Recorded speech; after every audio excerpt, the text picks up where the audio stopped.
letter or report has just emerged from a Canadian member of Parliament, Larry Maguire. In this letter, Maguire reveals that the Canadians, along with the other Five Eyes alliance, the US, New Zealand, Australia, and the UK, have UFOs or UAPs from other worlds, off-world vehicles, and they are actively reverse engineering these craft and then, of course, covering it up. Dr. Michael Salla is one of the world's leading experts on this subject. He writes at exopolitics.org, and he writes about intergovernmental politics and this exact subject, and he joins us now. Dr. Salla, welcome back to the show. Good to have you here. Thanks for having me. So before we get into the details of this letter and what this member of Parliament has said, what is the Five Eyes Alliance for our viewers who might not know what this means? Well, the Five Eyes Alliance is an alliance of 5 English-speaking countries that were allied with the British in some way, former colonies. So as you mentioned, Britain, you have the US, Canada, Australia, and New Zealand, and they cooperate in a range of intelligence and research projects going all the way back to the Second World War. And today they have been identified as with these UAP study groups, and that their letter by Larry Maguire implicates them in actually having some kind of reverse engineering program that's currently being conducted. So what is the contents of Larry Maguire's letter here? We'll put it up on the screen. What stands out to you? Well, there are a few things that stood out there. It was a letter to the National Defence Minister of Canada, and Maguire is a current MP for the Canadian Parliament. And he was concerned that the AUKUS alliance, which is a treaty or an agreement between Australia, the United Kingdom, and the US, which is a defence treaty designed primarily to deal with China in the Pacific, that they are making moves to reveal the existence of some kind of alien reverse engineering program. And for some reason, Canada and New Zealand have been kind of left out of that particular loop. And that with AUKUS making an announcement in the near future, that Canada would look very foolish if it didn't introduce greater transparency regarding UAPs, UFOs, and any kind of reverse engineering studies that they have been involved in. So this letter was released in March of this year, and it said that by May, the Canadian government really should take steps to release some information about what the Canadians have been doing regarding UAPs. So he was really warning the Canadian government that, they really need to be proactive here. Otherwise, they'll be kind of left in the wake as Australia, the UK, and the US take the lead in revealing what's going on concerning UAPs and their reverse engineering. So you two questions there. Number one, what specifically do you think the AUKUS and the Five Eyes countries are going to release? What do you think that they will say in this announcement?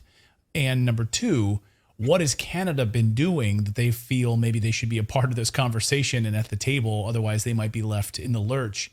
In your research on Canada, what have you heard from whistleblowers? Have you heard from members of the government who've come forward to you on what that reverse engineering program looks like in Canada? So first on the AUKUS question. Well, as far as AUKUS is concerned, this is, I think, a kind of cooperation between these 3 countries that kind of share information at the highest level, not only concerning nuclear secrets, because one of the big developments over the last year was this agreement between the UK, Australia, and the US for Australia to acquire some nuclear submarines, Virginia-class submarines, and that these would be built in Australia and that nuclear secrets would be shared. I think that was a kind of way to indicate not just that Australia would be let in as a country to these kind of like highest tier level secrets concerning UFO or nuclear technologies, but that Australia would actually also be read in at that highest level concerning UAP secrets. Because, one of the things about the classified projects is that when it comes to the most secretive classified programs concerning the reverse engineering and the production of these UAP or flying saucer craft, that you have less classified acting as a cover for that. That was something Edward Snowden released about a decade ago with those NSA releases. So what we have here is that with this nuclear agreement between Australia, Britain, and the US, that the nuclear secrets is a kind of less classified level. It's an entry level, if you like, to these deeper secrets concerning reverse engineering of classified spacecraft that have been retrieved, presumably from extraterrestrials. So what this letter from Maguire signifies is that you have this, out of the Five Eyes nations, Australia, the UK, and the US are read in at that highest level in terms of what's going on in these reverse engineering programs, whereas Canada and New Zealand are left out because they're not part of the AUKUS agreement. They're not part of the kind of sharing of the nuclear secrets at the highest level. And then as far as Canada goes, what programs have you heard from, whether it's whistleblowers or members of the government over the years, that Canada has been actively involved in this research and downed craft, et cetera? Of course, famously, we have the Shag Harbor incident a number of years ago, something that that was one of the first real UFO incidents that I became really fascinated on at a younger age for me. But beyond Shag Harbor, what do we know of Canada and sightings and testimony from credible sources? Well, we know from Canada that there have been a lot of UFO incidents there, and that all the intelligence on those incidents have been shared with the US, and now we know with the Five Eyes partners, and that the US has, with the Canadian government, gone in to explore those incidents, such as Shag Harbor that you mentioned, and that whatever craft were found, they were taken to the United States, particularly to Wright-Patterson Air Force Base, for reverse engineering. And that was the agreement. That was the way it was all set up immediately after the Second World War, that these Five Eyes countries, they would share intelligence on any of these craft that were found, and that the US would take the lead in the study and reverse engineering of those craft.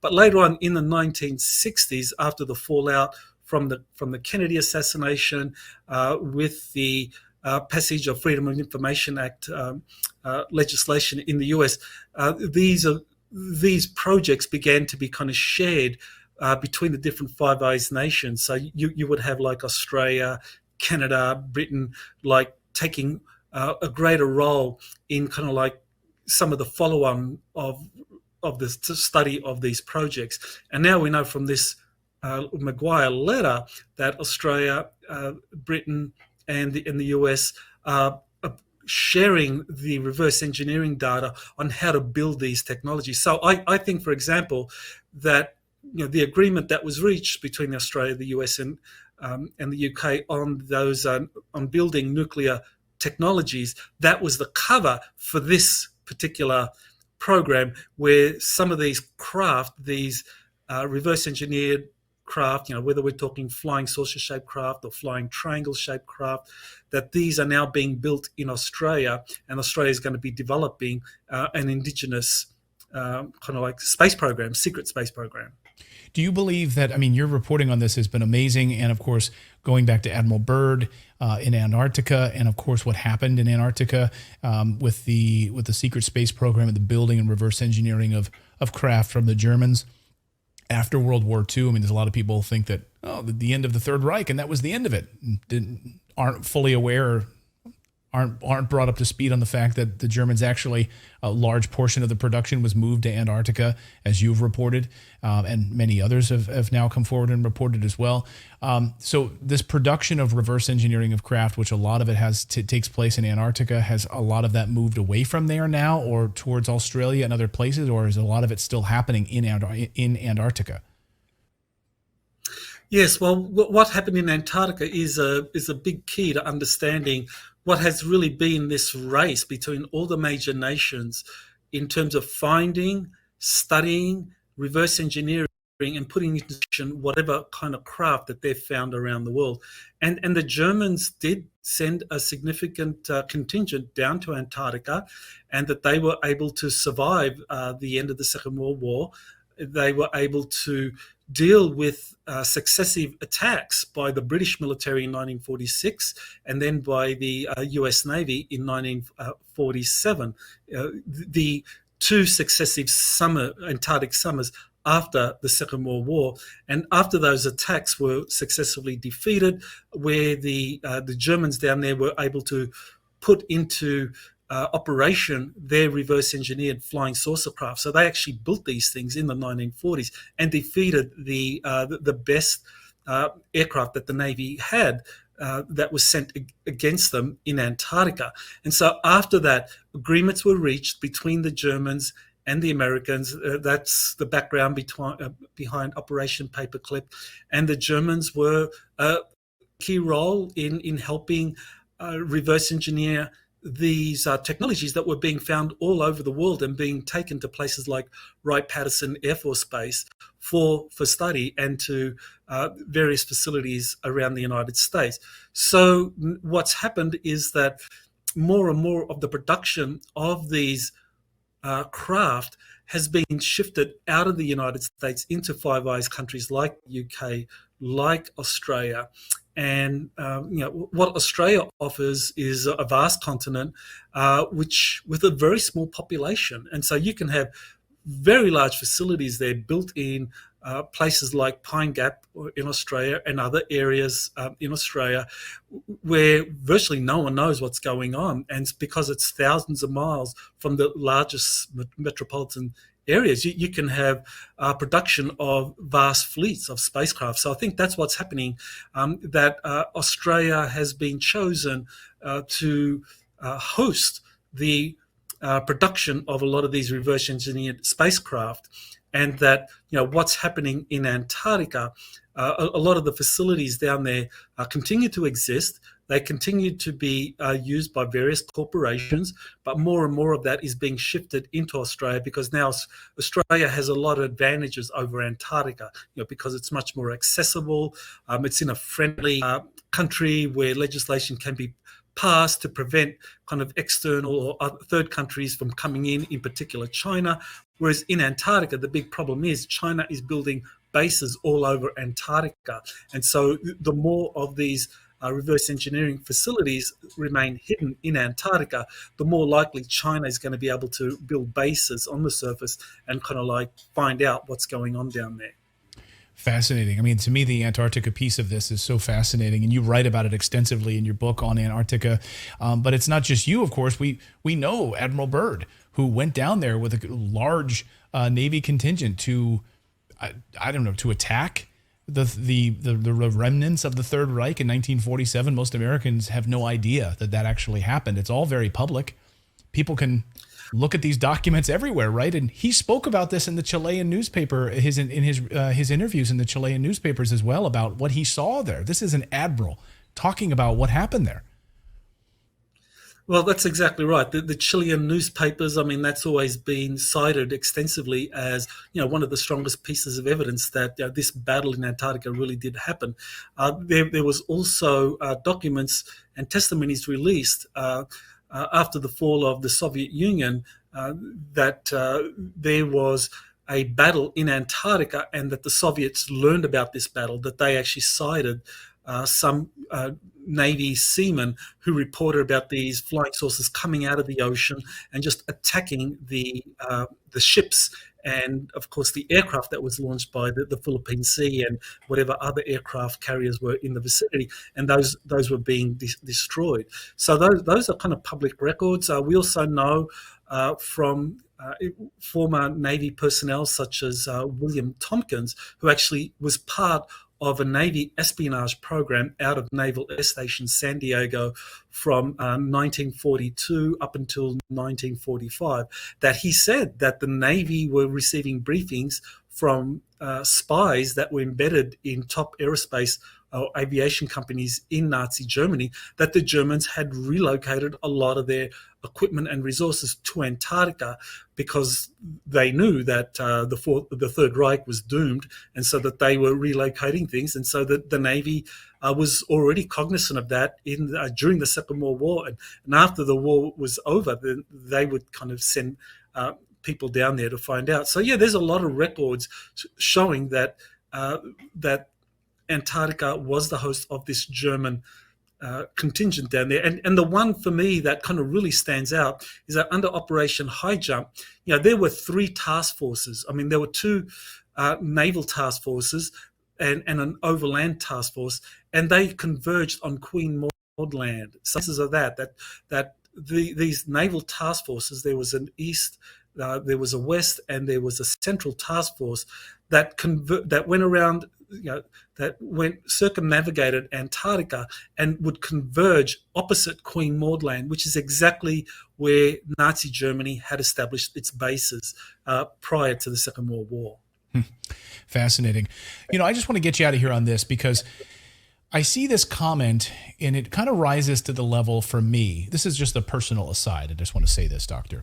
When someone just wants to shut down conversation about something in modern day parlance today, they'll say, that's racist. And then you can't have a conversation about it. Or someone will say, that's woke from the other side. You can't have a conversation about it. The other big thing that I can't stand is when someone says, this is all a distraction. And then you can't have a conversation about it. And I'll see this on different UFO-related videos and interviews, and as it relates to this disclosure and what's actually happening. I see people say, this is all a distraction. Or they'll just throw out the term, this is a psyop, which I've been talking about with you. Is part of this a psychological operation in order for the military-industrial complex to make more money, right? Blaming some sort of an alien invasion, but it kind of covers over the real story, which is, yes, we do have these craft, but now they're going to use it and say that it's nefarious when in fact it's not.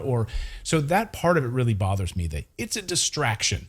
When I hear that, it just makes my skin crawl. Or it's a psyop, and then they don't have any other discussion points to have a discussion about it. Well, what do you mean exactly it's a psyop? And what do you mean exactly it's a distraction? Let's have a conversation. Let's be specific. So when someone says that to you, Doctor, this is a distraction, this is a psyop, how do you respond to that? Well, I'd say there's a big difference between a psyop and a limited hangout. I mean, a psyop is intended to distract people's attention from some other issues that are about to be revealed, and so you want to distract people by putting out some concocted, fabricated information. So there's a lot of people in the truther community that think that the whole UFO narrative that's now unfolding, UAPs, that this is a big psyop. Well, I think they're making a mistake. In fact, it's a limited hangout. What they're doing is that they're trying to get ahead of something that they cannot control. That the UFO issue, the extraterrestrial issue, has been an issue that's been around since the 1940s, successfully covered up with all of these advanced technology built from the retrieved spacecraft from extraterrestrial civilizations, and the extraterrestrials themselves visiting us. You have the remnants of ancient spacecraft that are activating, and that there's kind of a lot of rumors that these are about to reveal themselves publicly. So I think what's happening is that you have the intelligence community and the military communities kind of like trying to catch up, trying to get ahead of a story that they can't break. I mean, those that are sticking to this UAP issue being a distraction, they have a very limited understanding of just the extent of this. I mean, if you go to that Maguire letter, I mean, it says that in 1950, the Canadian government had an interest in this, and it was talking about Wilbert Smith, who was a senior minister in the Canadian Department of Transportation. And he said that he had been talking to top-level officials in the United States, scientists, that said that this flying saucer issue was classified even higher than thermonuclear weapons. So fancy that. That's how important this issue was back in the 1950s. And so today it continues to be that kind of significance, and all the other issues are subordinate to that. So I think people who think that the UFO issue is a distraction, they really need to read up on the literature and understand that this is really what's happening is a limited hangout. I think you're right about that. I think anyone who says this is a distraction hasn't read one book on the subject. I'm just going to say that.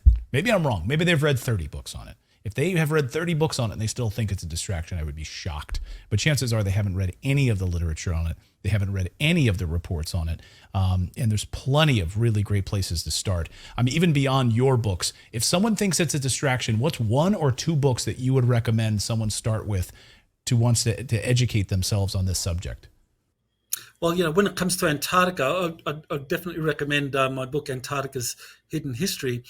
When it comes to just understanding the scope of what's going on, Stephen Greer in 2001 released his Disclosure Project book, where there were 60 witnesses, the first-hand eyewitness testimonies of 60 witnesses to the extent of what's going on. So that book was very profound in my kind of like awakening, and I think it continues to be important today. Yeah, I would agree with you. It's a great book by Stephen Greer as well. Dr. Michael Salla, great to have you here for a great discussion on this. And this is an unbelievable letter from a member of Parliament in the Canadian government. This is really remarkable. Thank you for joining us, and thank you for adding some great context to this story. Thank you for having me, Clayton.